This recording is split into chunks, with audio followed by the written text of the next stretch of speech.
Dah. Oke, ganteng sih Kak. Bang, persidangan hari ini seperti apa nih Bang?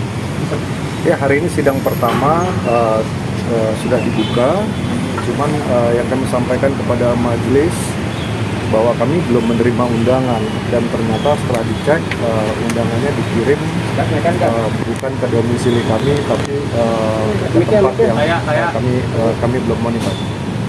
Tapi confirm bahwa kami belum menerima relas panggilan. Cuman hari ini kita sampaikan, dan majelis hakim sendiri menyampaikan apakah ini bisa diterima, ya kami terima sebagai warga negara yang baik. Berarti sidang ditunda atau seperti apa Bang? Karena relas belum diterima. Kami anggap itu sudah kami terima hari ini.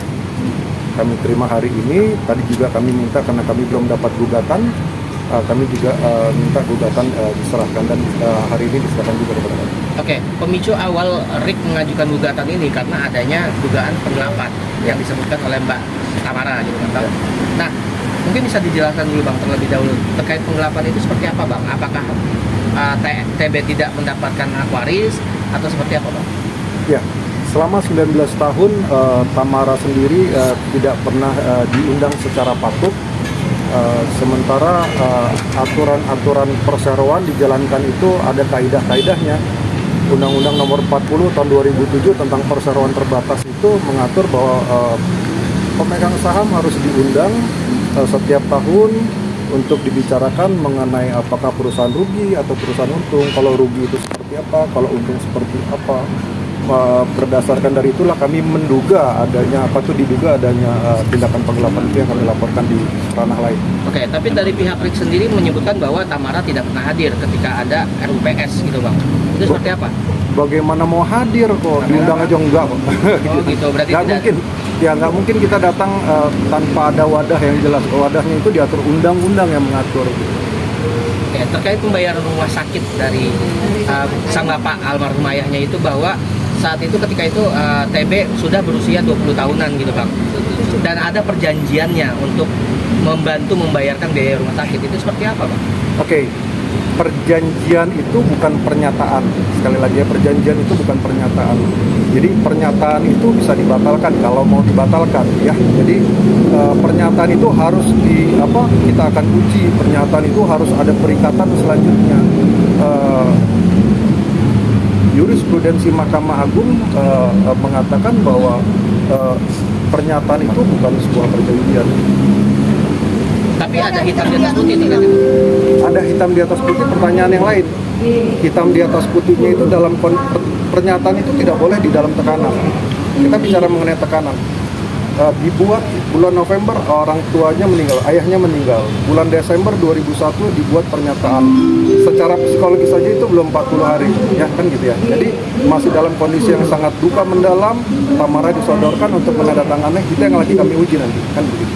Oke. Jadi pernyataan sekali lagi bukan perjanjian. Oke, bagaimana terkait pernyataan Tamara yang menyebutkan bahwa Rick itu bukan bagian dari keluarganya Bang?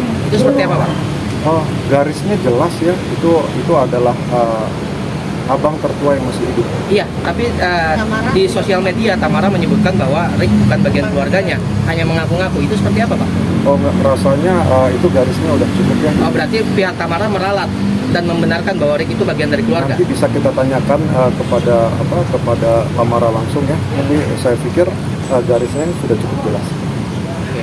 Tapi kan Tamara sendiri berjanji akan membayar uang rumah sakit Bapak 34 miliar.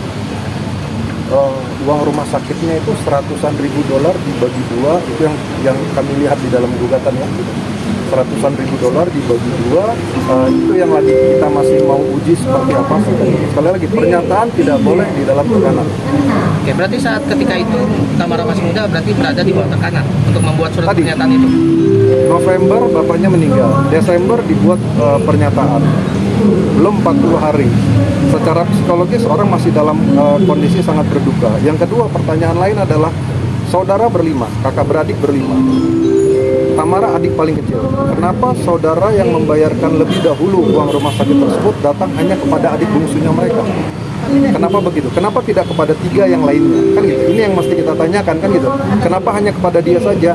Ada keadaan apa hanya kepada Tamara saja? Kan? Oke, tapi tadi sudah disebutkan bahwa kenapa hanya Tamara yang didatangkan, karena yang memiliki uang lebih itu Tamara dan si Rick gitu bang. Itu seperti apa? Wanita adik kecil yang pada saat itu umur 20-an tahun memiliki uang lebih, itu rasanya kan masih perlu banyak diskusi lebih jauh mengenai uang lebih itu ya gitu. Iya, karena dia berpenghasilan, karena keluarga yang lain tidak memiliki penghasilan bahasanya dari pihak Rick. Saudara yang 3 lainnya tidak berpenghasilan, saya pikir cukup ya, cukup berpenghasilan. Cukup berpenghasilan. Oh, yes. Dan mereka juga memiliki saham-saham atas hotel, jadi ya saya pikir ini cukup lebar. Berarti yang memiliki saham atas hotel tersebut adalah Tamara dan saudara Rick. Ya, Tamara dan saudara-saudara lainnya, gitu. Termasuk Teresa pada saat itu, Teresa Blazinski sudah almarhumah kan gitu ya. Jadi itu kan semua saudara-saudara mereka gitu loh. Kita tidak bisa bilang pada saat itu Teresa almarhumah, Teresa Blazinski tidak punya uang seperti yang disampaikan kan gitu loh. Iya, soalnya pihak Rick menyampaikan bahwa untuk Teresa sendiri, maaf ya, almarhumah Teresa sendiri dibiayai oleh Rick gitu. Makanya dia tidak ikutan dalam membiayai pengobatan rumah sakit. Waktunya beda. Waktunya berbeda. Yang kedua ya Teresa sendiri memiliki saham atas hotel kan gitu. Itu kan udah jelas jawabannya ya. Oke. Terkait pihak-pihak yang menguasai warisan itu seperti apa bang? Pernyataan Tamara yang beberapa waktu lalu. Bagaimana 19 tahun Tamara tidak pernah dilibatkan di dalam operasi aturan-aturan pemegang saham. Tidak pernah diundang sama sekali. Habis itu di tahun ke-19 tiba-tiba datang surat hutang, Tamara disuruh tanda tangan surat hutang. Itu yang mungkin mesti dilihat bahwa Tamara sama sekali tidak diberikan ruang untuk mengetahui dan terlibat di dalam hotel gitu. Terlibat dalam aturan undang-undang saja, undang-undang PT tadi.